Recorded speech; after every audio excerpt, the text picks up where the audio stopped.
Hi, ಎಲ್ಲರಿಗೂ ನಮಸ್ಕಾರ. Welcome to my channel.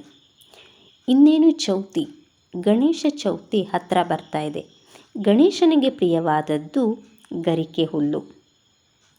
ಇದರ ಬಗ್ಗೆ ಸ್ವಲ್ಪ ನಾನು ನಿಮಗೆ ತಿಳಿಸ್ಕೊಡ್ತೀನಿ. ಇದರ ಮಹತ್ವವೇನು, ಗಣೇಶನಿಗೆ ಯಾಕೆ ಗರಿಕೆ ಇಷ್ಟ ಅನ್ನೋದನ್ನು. ಯಾರೆಲ್ಲ ನನ್ನ ವಿಡಿಯೋವನ್ನು ಫಸ್ಟ್ ಟೈಮ್ ನೋಡ್ತಾ ಇದ್ದೀರೋ ಪ್ಲೀಸ್ ಸಬ್ಸ್ಕ್ರೈಬ್ ಮಾಡಿ. ಯಾವುದೇ ಒಂದು ಪೂಜೆ ಮಾಡುವ ಮೊದಲು ವಿಘ್ನ ವಿನಾಶಕ ಗಣಪತಿ ದೇವರನ್ನು ಪೂಜೆ ಮಾಡಲಾಗತ್ತೆ. ಗಣಪತಿ ಪೂಜೆ ಮಾಡಬೇಕಾದ್ರೆ ಗರಿಕೆ ಅಥವಾ ಕರ್ಕೆ ಇಲ್ಲದೆ ಅದು ಅಪೂರ್ಣ ಎಂದು ಕರೀತಾರೆ. ನಮ್ಮ ಹಿಂದೂ ಸನಾತನ ಧರ್ಮದ ಪ್ರಕಾರ ತುಳಸಿಗೆ ಮೊದಲ ಸ್ಥಾನವಿದ್ದರೆ ಗರಿಕೆಗೆ ಎರಡನೇ ಸ್ಥಾನವಿದೆ. ವಿಷ್ಣುವಿಗೆ ತುಳಸಿ ಪ್ರಿಯ, ಶಿವದೇವರಿಗೆ ಬಿಲ್ವಪತ್ರೆ ಇಷ್ಟ. ಹಾಗೆಯೇ ವಿಘ್ನ ವಿನಾಶಕ ಗಣಪತಿಗೆ ಗರಿಕೆ ಅಥವಾ ದೂರ್ವೆ ಪ್ರಿಯವಾದದ್ದು. ಗರಿಕೆ ಇದು ಒಂದು ಜಾತಿಗೆ ಸೇರಿದ ಹುಲ್ಲು ಅಂತಾನೆ ಹೇಳ್ಬೋದು. ಗರಿಕೆ ಸಂಸ್ಕೃತದಲ್ಲಿ ದೂರ್ವೆ ಎಂದು ಕರೆಯುತ್ತಾರೆ. ದೂರ್ವೆ ಎಂಬುದರ ಅರ್ಥ ದುಃಖ ಅಥವಾ ಕಷ್ಟವ ನಿರ್ಮೂಲನೆ ಎಂದು ಅರ್ಥವನ್ನು ಕೊಡುತ್ತದೆ. ಗಣಪತಿ ಪೂಜೆ ಮಾಡಬೇಕಾದ್ರೆ ದೂರ್ವಾ ವಿಘ್ನ ಸಮಾರ್ಪಿಯ ಎಂಬ ಅಷ್ಟಕ ಮಂತ್ರ ಕೂಡ ಇದೆ. ಗಣಪತಿಗೆ ಗರಿಕೆ ಏಕಿಷ್ಟ? ಹಿಂದೂ ಧರ್ಮದ ಪ್ರಕಾರ ಯಾವುದೇ ಪೂಜೆ ಶುಭ ಸಮಾರಂಭದಲ್ಲಿ ವಿಘ್ನ ವಿನಾಶಕ ಗಣಪತಿಗೆ ಪೂಜೆ ಮಾಡಲಾಗುತ್ತೆ. ಕನಿಷ್ಠ 21 ಗರಿಕೆಯಾದರೂ ಹಾಕಿ ಪೂಜೆ ಮಾಡಬೇಕು. ಗಣಪತಿಗೆ ಏರಿಸುವ ಕರ್ಕೆ ಅಥವಾ ದೂರ್ವೆ ಅಥವಾ ಗರಿಕೆ ಇದು 3 ಅಥವಾ 5 ಎಲೆಗಳನ್ನು ಹೊಂದಿರಬೇಕು ಅಂತ ಹೇಳ್ತಾರೆ.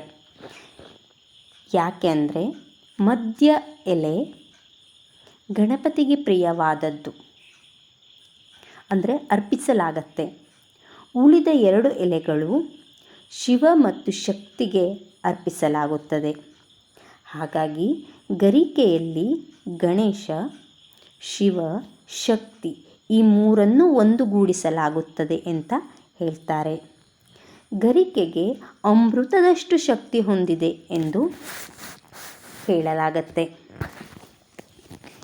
ಇದಕ್ಕೆ ನಮ್ಮ ಗರಿಕೆ ಕಿತ್ತುಕೊಂಡರೂ ಅದೇ ಜಾಗದಲ್ಲಿ ಮತ್ತೆ ಮತ್ತೆ ಬೆಳೀತಾರೆ. ಇದು ಒಂದು ಅಪರೂಪ. ನಾವು ಎಷ್ಟೇ ಗರಿಕೆಯನ್ನು ಕಿತ್ತರೂ ಅಲ್ಲಿ ಮತ್ತೆ ಮತ್ತೆ ಬೆಳೆಯುತ್ತದೆ. ಗರಿಕೆಯ ಮತ್ತೊಂದು ವಿಶೇಷವೇನೆಂದರೆ ನಾವು ನಡೆಯುವ ದಾರಿಯಲ್ಲಿ ಅದು ಬೆಳೆಯುವುದಿಲ್ಲ. ನೀವು ಬೇಕಾದರೆ ನೋಡ್ಬೋದು. ಗರಿಕೆಯಲ್ಲಿ ಅನೇಕ ಆರೋಗ್ಯಕರ ಅಂಶ ಕೂಡ ಇದೆ. ಗರಿಕೆಯಲ್ಲಿ calcium, potassium, sodium, magnesium, protein, carbohydrate, fibre ಅಂತಹ ರಾಸಾಯನಿಕಗಳು ಇರುತ್ತದೆ. ಇದರಿಂದ ಅನೇಕ ರೋಗ ನಿವಾರಕ ಶಕ್ತಿ ಕೂಡ ಹೊಂದಿರುತ್ತೆ. ನಾವು ದಿನ 1 ಮುಷ್ಟಿ ಗರಿಕೆಯ ರಸವನ್ನು 1 ತಿಂಗಳುಗಳ ಕಾಲ ಸೇವಿಸಿದರೆ ನಮ್ಮ ದೇಹದಲ್ಲಿರುವ ರಕ್ತ ಶುದ್ಧಿಯಾಗುತ್ತದೆ ಮತ್ತು ರಕ್ತವನ್ನು ಹೆಚ್ಚಿಸುತ್ತದೆ ಮತ್ತು ನಮ್ಮ ಹಿಮೋಗ್ಲೋಬಿನ್ ಕೂಡ ಹೆಚ್ಚು ಮಾಡುತ್ತದೆ. ಗರಿಕೆಗೆ ವಿಕಿರಣಗಳನ್ನು ತಡೆಯುವ ಶಕ್ತಿ ಕೂಡ ಹೊಂದಿದೆ. ಅದಕ್ಕೆ ಸೂರ್ಯನ ಗ್ರಹಣ ಸಂದರ್ಭದಲ್ಲಿ ಆಹಾರ ವಸ್ತು ಮೇಲೆ ಗರಿಕೆಯನ್ನು ಹಾಕಿ ಇಡಲಾಗುತ್ತದೆ. ಗರಿಕೆ ಮತ್ತು ತುಳಸಿಯ ನೀರನ್ನು ಕುದಿಸಿ ನಾವು ಕುಡಿದರೆ ಶೀತ ಕಡಿಮೆಯಾಗುತ್ತದೆ ಮತ್ತು ಅಸ್ತಮ, ಅಲರ್ಜಿ ರೋಗಗಳಿಗೆ ಇದು ನಿವಾರಕ.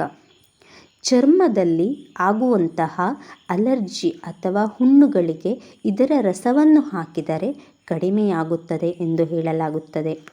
ಮತ್ತು ನಾವು ಎಲ್ಲಾದರೂ ಪೆಟ್ಟು ಮಾಡಿ ರಕ್ತ ಸೋರುತ್ತಿದ್ದರೆ ಅದನ್ನು ನಿಯಂತ್ರಿಸಲು ಗರಿಕೆಯ ರಸವನ್ನು ತೆಗೆದು ಹಚ್ಚಿದರೆ ರಕ್ತ ಸೋರುವಿಕೆ ಕಡಿಮೆಯಾಗುತ್ತದೆ ಎಂದು ಕೂಡ ನಾವು ಹೇಳಲಾಗುತ್ತದೆ.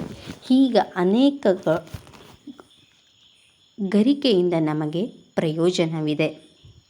ನೋಡಿದ್ರಲ್ಲ ಫ್ರೆಂಡ್ಸ್, ಗರಿಕೆಯ ಮಹತ್ವ ಮತ್ತು ಅದರ ರೋಗ ನಿರೋಧಕ ಶಕ್ತಿಯನ್ನು ಹೇಗೆ ಹೊಂದಿದೆ ಅಂತ. ಈ ವಿಡಿಯೋ ನಿಮಗೆ ಇಷ್ಟ ಆದಲ್ಲಿ ಲೈಕ್, ಕಾಮೆಂಟ್, ಶೇರ್ ಮಾಡಿ. ಪ್ಲೀಸ್ ಸಬ್ಸ್ಕ್ರೈಬ್ ಮಾಡಿ. ಆದಷ್ಟು ಜನಕ್ಕೆ ಶೇರ್ ಮಾಡಿ. Thank you.